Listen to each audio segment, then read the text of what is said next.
And tonight we are going to set this little water fountain thing up.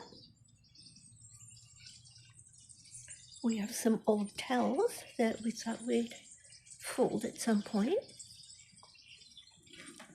Guapo, Annie in the back with the bag from last week. Little Britches. That was Penelope Ann in the bag. Sita right there. Cole. I think we started with Huddle. Oh, here's Kitty. Kitty is all the way in back, probably hiding from Guapo, who's possibly been intimidating. Hard to believe.